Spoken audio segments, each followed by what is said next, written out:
Court में IUPAC कार्यालय और सह संस्थापक प्रतीक जैन के आवास पर ईडी की छापेमारी से जुड़े मामले की सुनवाई नहीं हो सकी।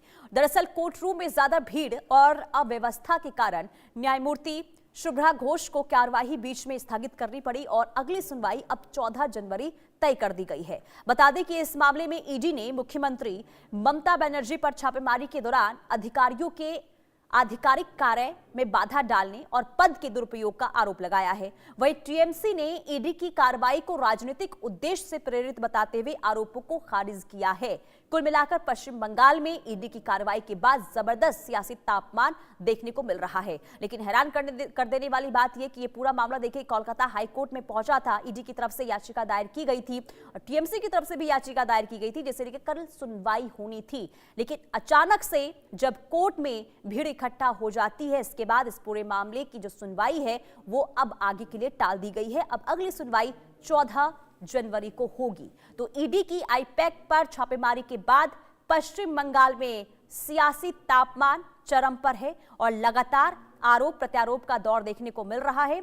और इसी बीच आपको बता दें कि जो सुनवाई होनी थी कोलकाता हाईकोर्ट में, कल ये सुनवाई होनी थी, लेकिन उससे पहले क्योंकि वहां पर जब काफी संख्या में भीड़ इकट्ठा हो गई, अब ये जो पूरा मामला है यानी कि आगे के लिए टाल दिया गया है। 14 जनवरी को इस पूरे मामले को लेकर सुनवाई होगी और कोलकाता हाई कोर्ट का आखिर क्या आदेश आता है ये बहुत ज्यादा अपने आप में महत्वपूर्ण, क्योंकि ममता बनर्जी जो अब आर पार की लड़ाई बीजेपी के लिए यहां पर लड़ती हुई, बीजेपी के खिलाफ लड़ती हुई नजर आ रही हैं और सीधे तौर पर उन्होंने कह दिया है। क्योंकि देखिए पहले जब आईपैक के कार्यालय पर, आईपैक के डायरेक्टर के घर पर छापेमारी ईडी की हुई, इसके बाद ममता बनर्जी की वहां पर दखल अंदाजी ने इस पूरे मामले को गंभीर बना दिया। सियासत इस पूरे मामले को लेकर शुरू हो गई और अब जब ममता बनर्जी ने यह आरोप लगाया है कि कोयला घोटाले में शुवेंदु अधिकारी के जरिए गृह मंत्री अमित शाह तक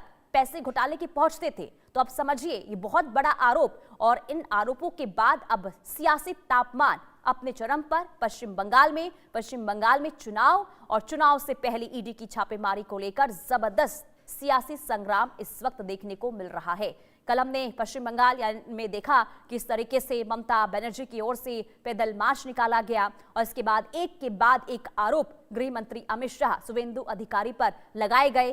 कोयला घोटाले को लेकर यह तक कह दिया गया कि गृह मंत्री अमित शाह के खिलाफ उनके पास कुछ सबूत हैं और अगर वो सबूत सामने रखती हैं तो बहुत कुछ सामने आ सकता है। पेन ड्राइव तक का उन्होंने जिक्र किया है और ऐसे में आपको ये बता दें कि ये जो मामला है बहुत ज्यादा अब तूल पकड़ता हुआ इस वक्त नजर आ रहा है, क्योंकि ईडी की आईपैक कार्यालय में छापेमारी हुई और इसके बाद अभी जो पूरा मामला है सियासी रूप ले चुका है। सियासी संग्राम इस पूरे मामले को लेकर शुरू हो चुका है और पूरा मामला आपको बता दें कि कोलकाता हाईकोर्ट तक भी पहुंचा है। सुनवाई होनी थी लेकिन सुनवाई कल नहीं हो पाई।